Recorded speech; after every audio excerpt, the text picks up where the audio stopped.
Olá pessoal, meu nome é Helena e hoje eu vou falar um pouco sobre a história da minha família materna.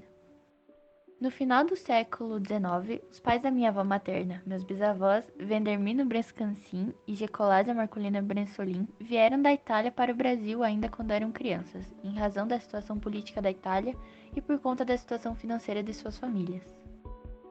Eles vieram para o Brasil em embarcações que precisavam de 30 a 40 dias para completar a travessia do Oceano Atlântico. Nas embarcações ocorriam diversas mortes por conta de doenças ocasionadas pela falta de higiene nos barcos, e as pessoas que acabavam falecendo eram jogadas no mar. Os bisavós do meu avô materno também vieram da Itália nos meados do século XIX pelas mesmas razões.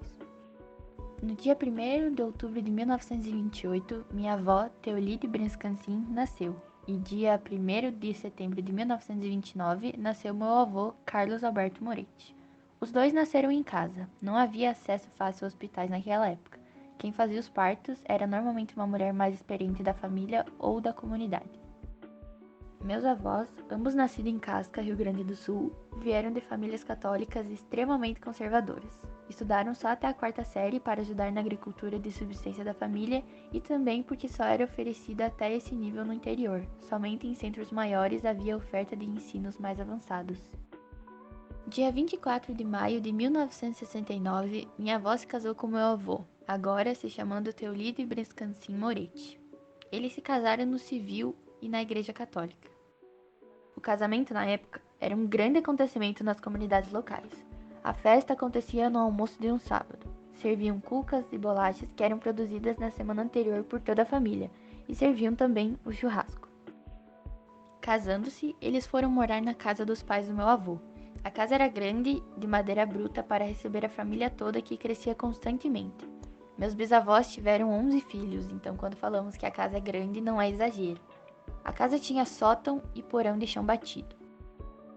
O porão era utilizado para armazenar vinho, salame, que era produzido na propriedade, ferramentas e etc. E no sótão armazenavam itens como açúcar, rapadura, erva mate e outros que precisavam de lugares mais secos. A casa era dividida em duas, uma com a cozinha, sala de jantar e a área de serviço, e a outra com quartos, que por sinal não eram poucos. Depois que minha mãe nasceu no dia 21 de setembro de 1970, o meu avô montou uma mini fábrica de tijolos para construir a casa deles.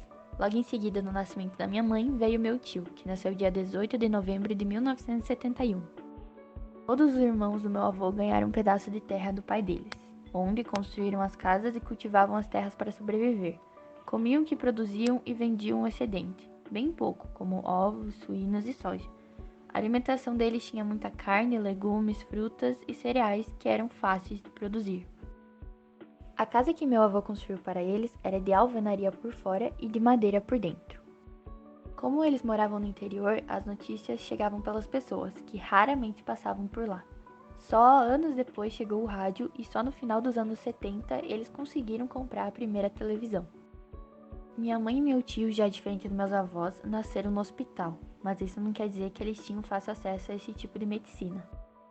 Meu avô comprou o primeiro veículo que chegou na comunidade, um Fusca, e com isso ele ajudava todas as pessoas da comunidade que precisavam de transporte para a cidade, médico, etc. Mas só iam à procura de um médico quando a pessoa realmente estava doente e não tinha mais nada a se fazer em casa. Meu avô arrumava ossos quando alguém quebrava ou luxava alguma articulação, o que era bem comum no trabalho pesado da roça ou nos jogos de futebol dos finais de semana. E ele fazia isso de graça. Às vezes ganhava galos ou suínos como forma de recompensa depois que a pessoa melhorava. Uma prova de que bem raramente eles iam a hospitais é que em uma das brincadeiras de criança do meu tio, ele acabou cortando um pedaço do dedo dele fora, mas ainda assim todo o tratamento do ferimento foi em casa, sem intervenção alguma de médico. O trabalho dos meus avós sempre foi na roça, mas eles incentivaram minha mãe e meu tio a estudar para ter condições de vida melhores. Minha mãe, então, passou na Universidade Federal de Santa Maria, e logo depois que se formou, ela veio para Santa Catarina junto com meu pai.